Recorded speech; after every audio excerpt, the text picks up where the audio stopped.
22% schedule caste और schedule tribe के MP थे। आज तक आजाद भारत में जितनी सरकारें सेंट्रल गवर्नमेंट में बनी, प्रधानमंत्री जितने बने, सारे के सारे प्रधानमंत्री शेड्यूल कास्ट और शेड्यूल ट्राइब के रिजर्व सीट के समर्थन के बगैर, एक की भी सरकार नहीं बनी, उसके सपोर्ट के बगैर सरकार बन ही नहीं सकती। 131 मेंबर पार्लियामेंट अभी शेड्यूल कास्ट शेड्यूल ट्राइब के चुनकर जाते हैं, और नरेंद्र मोदी अभी प्रधानमंत्री है। भाजपा के 303 एमपी चुनकर आए, उसमें 76 एमपी शेड्यूल कास्ट और शेड्यूल ट्राइब के है। 303 में 76 माइनस करो, नरेंद्र मोदी की सरकार भरभरा कर गिर जाएगी, औंधे में मुंह गिर जाएगा नरेंद्र मोदी। मगर ये जॉइंट इलेक्टोरेट में चुनकर जाने वाले लोग ये अपनी बोली तक नहीं बोल सकते, ये सरकार का समर्थन कहां से विड्रॉ कर सकते? इनकी कहां औकात है? मगर मैं जो बात आप लोगों को समझा रहा हूं, आजाद भारत में आज तक कोई भी सेंट्रल गवर्नमेंट शेड्यूल कास्ट और शेड्यूल ट्राइब के समर्थन के बगैर नहीं बनी, चाहे कांग्रेस की हो चाहे बीजेपी की हो, क्योंकि उनके रिजर्व सीट पर 131 मेंबर पार्लियामेंट अभी चुनकर जाते हैं। मगर इनमें से किसी की कोई आवाज, कोई सुनवाई नहीं होती, कोई सुनता ही नहीं है। बाबा साहब अंबेडकर ने एक जगह कहा कि ये जो रिजर्व सीट पर पॉलिटिकल रिजर्वेशन के तहत चुनकर जाने वाले जो लोग हैं, ये कुत्ते हैं। फिर आगे कहा, काटने वाले होते तो अच्छा होता, साले भोगते भी नहीं है। क्या कहा? काटने वाले होते तो हमारे दुश्मन को काटते तो साले डर जाते। अरे ये कुत्ता काटने वाला है, कुत्ता है मगर काटने वाला है, तो डर जाते। अरे काटने वाला तो छोड़ो, भोंकने वाले भी नहीं है। ये काटने वाला छोड़ो, भोंकने वाले भी नहीं है। ये बाबा साहब अंबेडकर का वर्जन है। ये भोंकने का भी काम नहीं करते, तो दुश्मन हमारा डरेगा कैसे?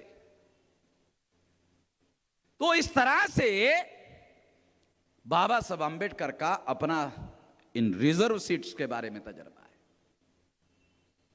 तो 1918 को इसी बात को ध्यान में रखते हुए बाबा साहब अंबेडकर ने कहा था कि हमें नॉमिनेटेड रिप्रेजेंटेशन नहीं चाहिए, रियल रिप्रेजेंटेशन चाहिए।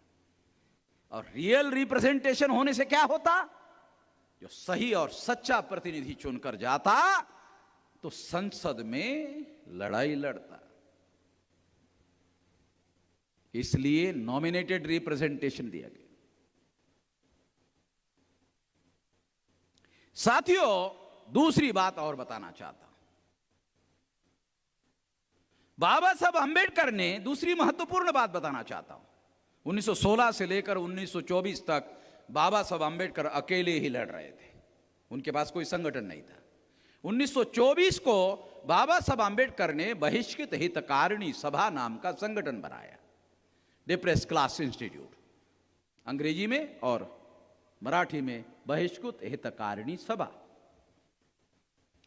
उसके माध्यम से जो जागरण उन्होंने किया, तो 1919 का जो एक्ट बना, 1919 का जो एक्ट बना, उसके तहत बाबा साहब अंबेडकर ने जो रियल रिप्रेजेंटेशन का अधिकार मांगा था, अंग्रेजों ने नहीं दिया। अंग्रेजों के गवर्नर ने बाबा साहब अंबेडकर, क्योंकि बॉम्बे प्रोविंस जो था, सारा गुजरात उसमें शामिल था, तो डॉक्टर सोलंकी और बाबा साहब अंबेडकर को बॉम्बे प्रोविंस में नॉमिनेटेड रिप्रेजेंटेशन बनाया गया। तो वहां एक कानून राव साहेब बोले, ये जो कोकन का जो भंडारी समाज है, भंडारी समाज के जाति के राव साहेब बोले थे, इधर भंडारी कोकन में ज्यादा संख्या में, तो राव साहेब बोले थे, उन्होंने कानून पास किया था बॉम्बे प्रोविंस में कि सारी सार्वजनिक स्थलों पर अछूतों को पानी पीने का अधिकार होगा। मगर किसी अछूतों में यह हिम्मत नहीं थी कि वो सार्वजनिक स्थल पर जाकर पानी अपने लेवल पर पी सके, इतनी औकात नहीं थी उनके अंदर।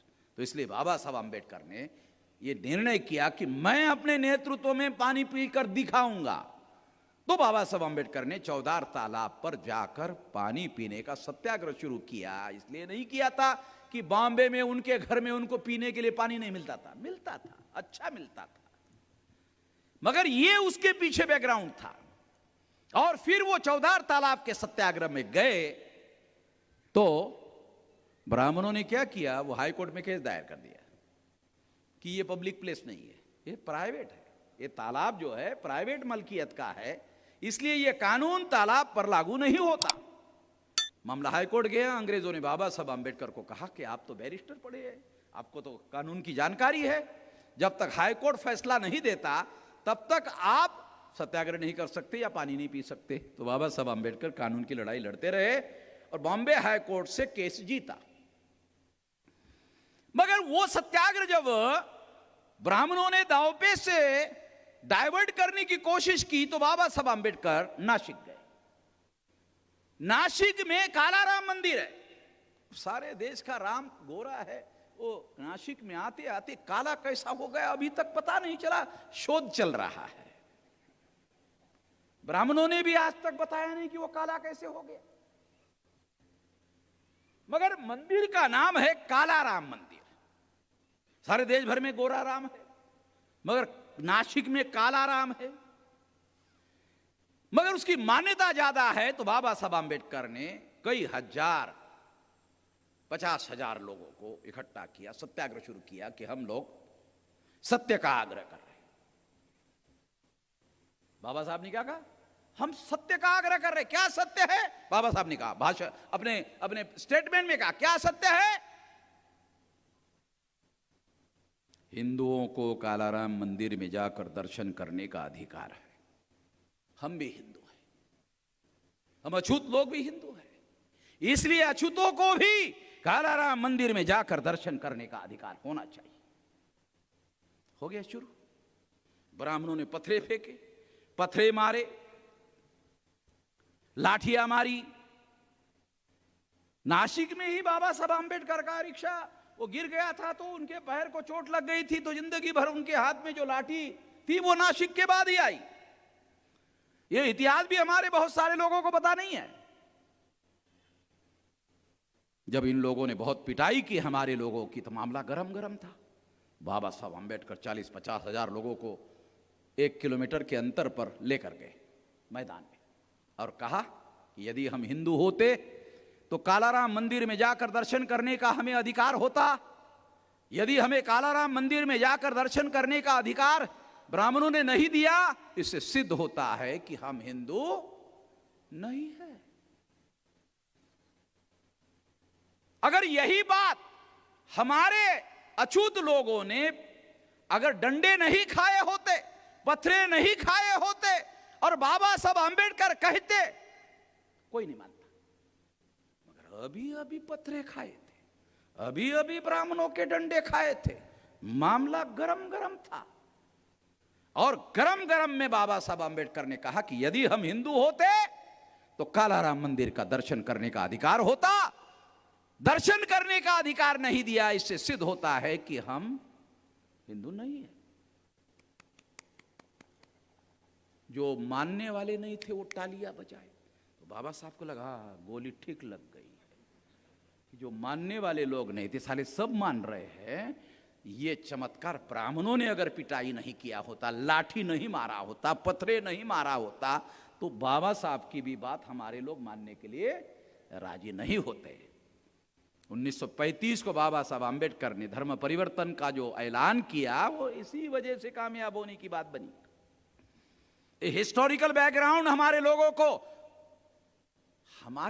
को बाबा साहब अम्बेडकर जिंदाबाद जिंदाबाद जिंदाबाद जिंदाबाद इतना ही मालूम है। जो मैं बता रहा हूं वो मालूम नहीं है, केवल जिंदाबाद मालूम है। इतिहास अगर आपको मालूम नहीं है तो फिर लड़ाई कैसे लड़ेंगे? इसलिए बता रहा।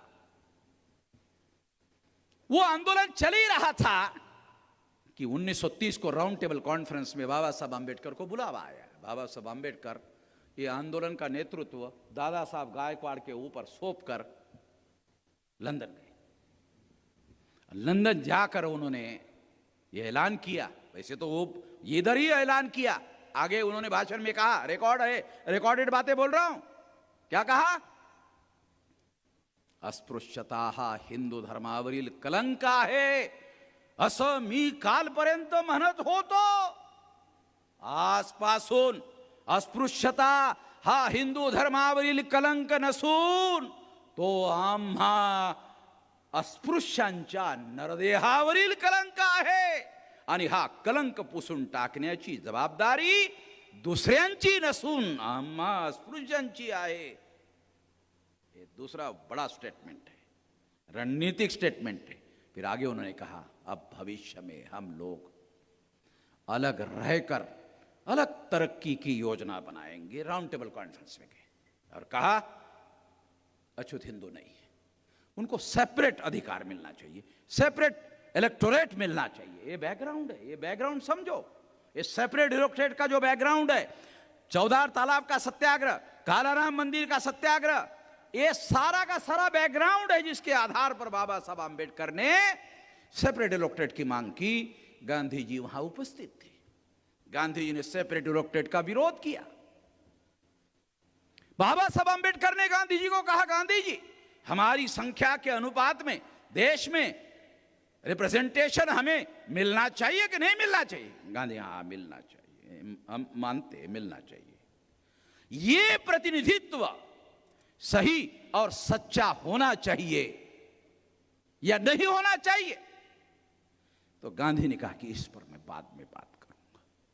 गांधी जी इससे सहमत नहीं थे कि अछूतों के सही और सच्चे प्रतिनिधि होने चाहिए, इसके लिए गांधी जी सहमत नहीं थे. मगर अंग्रेजों ने बाबा साहब आंबेडकर की बात को स्वीकार किया. 17 अगस्त 1932 को सेपरेट इलेक्टोरेट मंजूर किया. सेपरेट इलेक्टोरेट का क्या मतलब है? सेपरेट इलेक्टोरेट का मतलब, बहुत सारे पढ़े लिखे लोग कहते सेपरेट नेशन, गलत. सेपरेट इलेक्टोरेट का मतलब है with in the territory of India. ये बहुत सारे लोगों को समझ भी नहीं आता, इसलिए बता रहा हूं. With in the territory of India, भारतीय सीमाओं के अधीन जो चुनाव क्षेत्र होगा, उस चुनाव में केवल अछूत चुनाव लड़ेगा और अछूत ही वोटर होंगे. गैर अछूतों को वहां चुनाव लड़ने का भी अधिकार नहीं होगा, वोट डालने का भी अधिकार नहीं होगा. इसलिए जो सबसे ज्यादा लड़ाकू अछूत होते वही चुनकर जाते. ये खतरा गांधी जी को लगा कि ऐसे अछूत अगर चुनकर गए, तो गांधी ने बयान दिया, पहले ही सेपरेट इलेक्टोरेट में मुसलमान चुनकर जाते, अगर सेपरेट इलेक्टोरेट में अछूत चुनकर गए तो विधानसभा में मुसलमान और अछूत इकट्ठा हो जाएंगे. तो गांधी जी का बयान मेरे पास रिकॉर्ड में है. क्या है? मुसलमान गुंडे, यानी प्रतिनिधित्व को गांधी जी ने शब्द प्रयोग किया, मुसलमान गुंडे और अछूत गुंडे, यानी जो हमारे इलेक्टेड रिप्रेजेंटेटिव है उसके लिए गांधी जी ने गुंडे शब्द इस्तेमाल किया. मुसलमान गुंडे और अछूत गुंडे विधानसभा में इकट्ठा हो जाएंगे और हमारी सरकार चलने नहीं देंगे. ऐसा किसको कहा? सरदार पटेल को कहा. सरदार पटेल को क्यों कहा? गांधी जी उपवास को बैठे थे, मरणासन्न अवस्था में थे. सरदार पटेल मिलने के लिए आए और गांधी जी को कहा, गांधी जी आपका जीवन बहुत महत्वपूर्ण है, आप मर जाओगे. अंबेडकर कहता है देने दो, जाने दो, तुम्हारा बचना जरूरी है. तो गांधी जी का पीए था, उसको कहा, अरे ये सरदार पटेल का दिमाग खराब हो गया, थोड़ा ठीक करता हूं, जरा ये जो पीलो है ना, वो पीठ पीछे जरा खड़ी करो और मुझे उठा कर बिठाओ. गांधी जी को टेका लगाकर बिठाया गया. फिर गांधी जी ने सरदार पटेल को कहा, सरदार मुसलमान गुंडे, उनको पहले ही सेपरेट इलेक्टोरेट लागू है, यदि अछूतों को भी सेपरेट इलेक्टोरेट लागू हो गया तो मुसलमान और अछूत रिप्रेजेंटेटिव ये विधानसभा में और संसद में इकट्ठा हो जाएंगे और हम सवर्ण ब्राह्मणों की सरकार विधानसभा में चलने नहीं देंगे. सरदार तुम्हारे समझ में नहीं आ रहा है मैं क्या कह रहा हूं। गांधी जी ने उपवास नहीं छोड़ा, आमरण अनशन, और इस वजह से 24 सितंबर 1932 को पूना पैक्ट हुआ और गांधी जी जबरदस्ती से हमारे लोगों पर पूना पैक्ट थोपने में कामयाब हो गए, जॉइंट इलेक्टेड थोपने में कामयाब हो गए। इस जॉइंट इलेक्टेड की वजह से 131 मेंबर पार्लियामेंट बाबा साहब आंबेडकर के शब्दों में दलाल और भड़ुए चुनकर जाते हैं। 1250 से ज्यादा एमएलए दलाल और भड़वे एमएलए चुनकर जाते हैं, ऐसा बाबा साहब आंबेडकर ने what Gandhi and Congress how done to untouchable नाम की किताब में लिखा। Gandhi and emancipation of untouchable में बाबा साहब आंबेडकर ने लिखा। स्टेट्स एंड माइनॉरिटी नाम का जो मेमोरेंडम बाबा साहब आंबेडकर ने संविधान सभा को सुपुर्द किया, उसमें लिखित रूप से लिखा, ये बात जो मैं कह रहा हूं वो मैं नहीं कह रहा हूं, बाबा साहब आंबेडकर ने जो कहा वो आपको बता रहा हूं कि ऐसा उन्होंने कहा। और रिकॉर्डेड बातें। इस वजह से भारत का जो लोकतंत्र है ये नॉमिनेटेड डेमोक्रेसी है, क्योंकि शेड्यूल कास्ट को रियल रिप्रेजेंटेशन का अधिकार नहीं है, शेड्यूल ट्राइब के लोगों को रियल रिप्रेजेंटेशन का अधिकार नहीं है, ओबीसी को तो कानूनी रूप से रिप्रेजेंटेशन भेजने का ही अधिकार नहीं है। तो ब्राह्मणों ने क्या किया, पार्टी लेवल पर ओबीसी के लोगों को नॉमिनेटेड रिप्रेजेंटेशन दिया, कांग्रेस ने भी यही किया और बीजेपी ने भी यही किया। अरे बीजेपी के ब्राह्मण तो इतने आगे है, तो उन्होंने तो प्रधानमंत्री को ही नॉमिनेट किया। जो प्रधानमंत्री सबसे ज्यादा ताकतवर शक्ति वाला व्यक्ति होता है उसी को नॉमिनेट किया। ये बात है। और ये कानून 1935 के सेकंड इंडिया एक्ट में लागू कर दिया गया। 37 में प्रोविंशियल गवर्नमेंट का चुनाव हुआ और ऐसे ही किस्म के लोग चुनकर गए।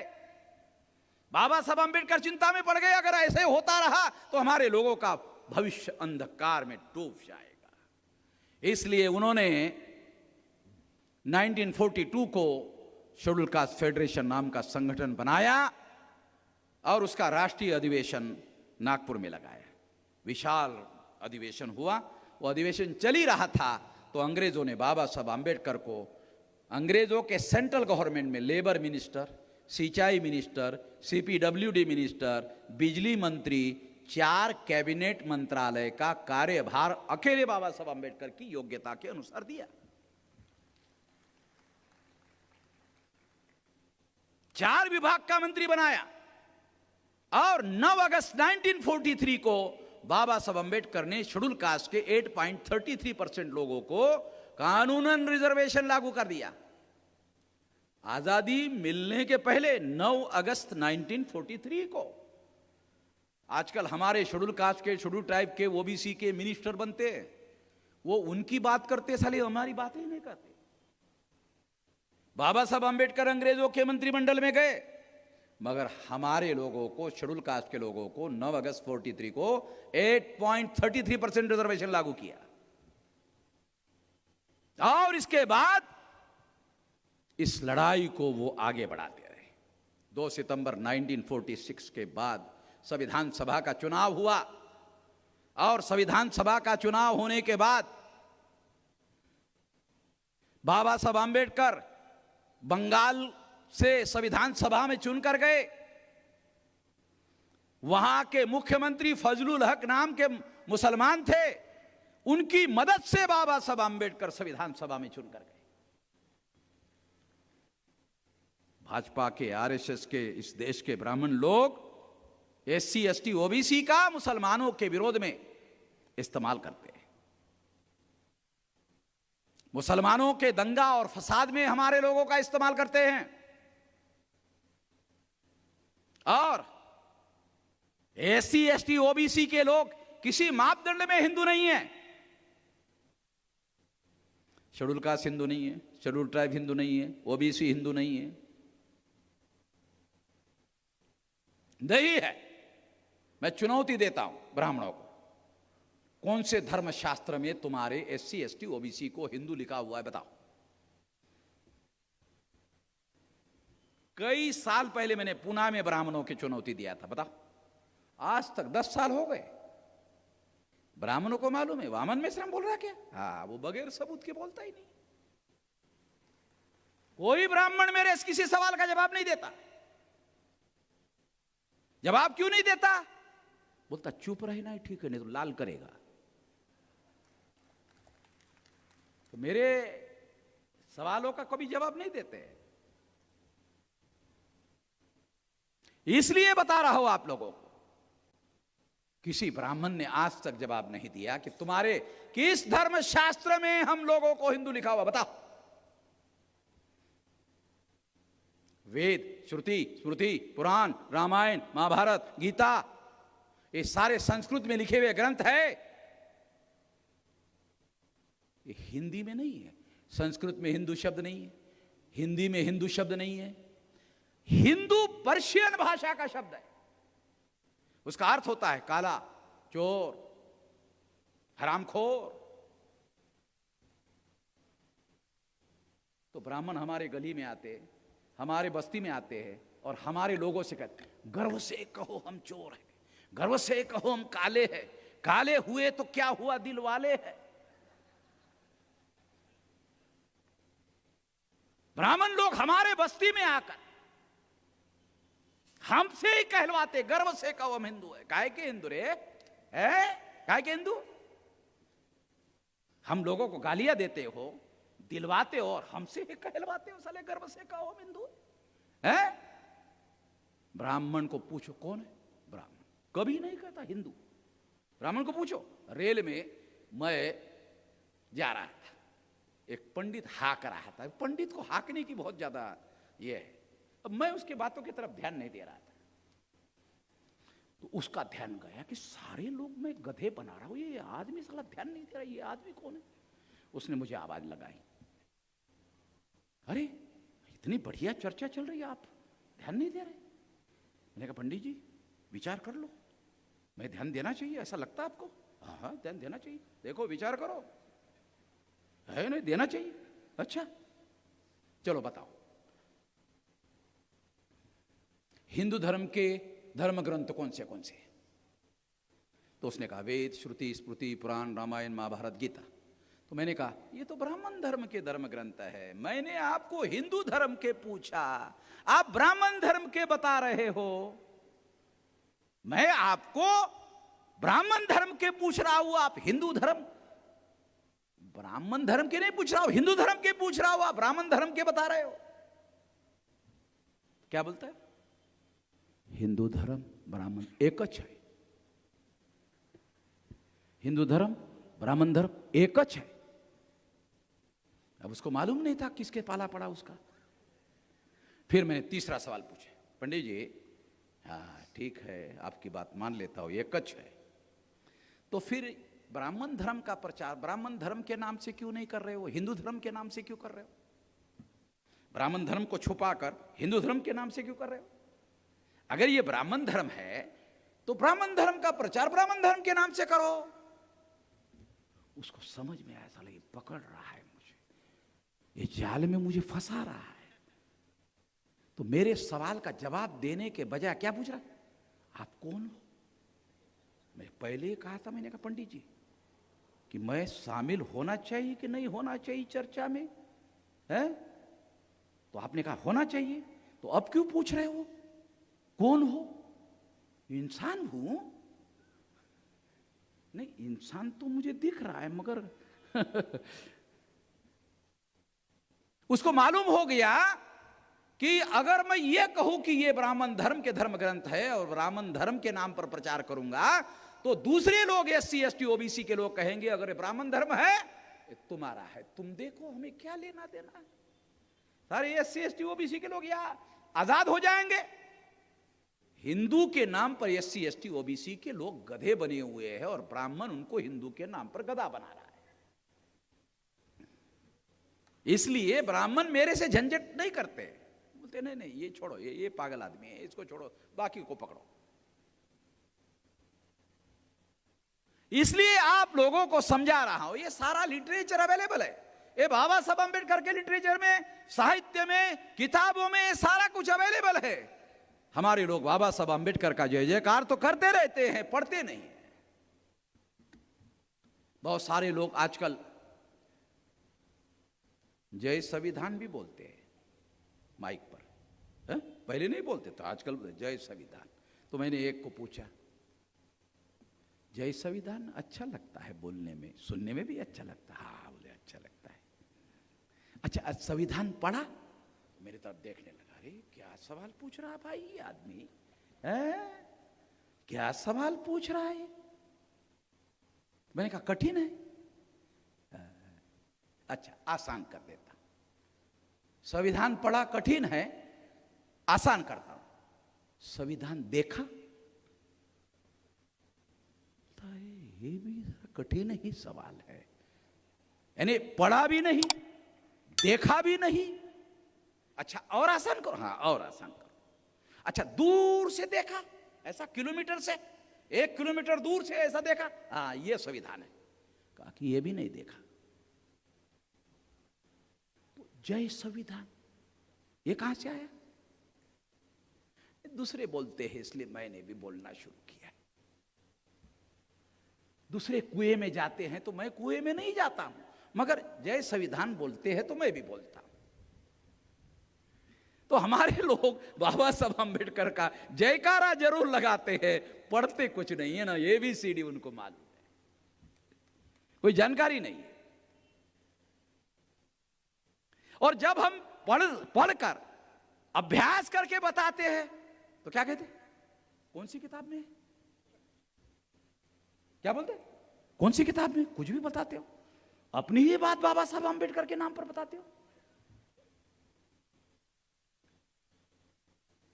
तो हमने पूछा कितनी किताबें लिखी बाबा साहब अंबेडकर ने? छोड़ो पढ़ी कि नहीं पढ़ी, संख्या बताओ। संख्या भी मालूम नहीं। तो मैंने कहा जब तुमको संख्या ही मालूम नहीं तो मैं कौन से किताब से लिखा बताने का कोई मतलब है? जब तुमने संख्या ही मालूम नहीं, किताबों के नाम मालूम नहीं, तो तुम्हें बताने का क्या मतलब है? मैं इसलिए आप लोगों को बता रहा हूं कि जो बात मैं आपको समझा रहा हूं ये हिंदू के रेफरेंस में, ये सारा का सारा बाबा साहब अंबेडकर के लिटरेचर में अवेलेबल है। मैं तो केवल आपको समझाने के लिए उदाहरण दे के बातें समझा रहा हूं, ताकि परिस्थिति आपको समझ में आ जाए कि ब्राह्मण हिंदू धर्म का या हिंदू शब्द का ब्राह्मण धर्म को छुपाकर प्रचार प्रसार कर रहे हैं और ब्राह्मण धर्म आपके ऊपर थोप रहे हैं। आप हिंदू के नाम पर स्वीकार कर रहे हो मगर ब्राह्मण धर्म के धर्म ग्रंथ आपके ऊपर थोप रहे हैं। अभी पता ही नहीं।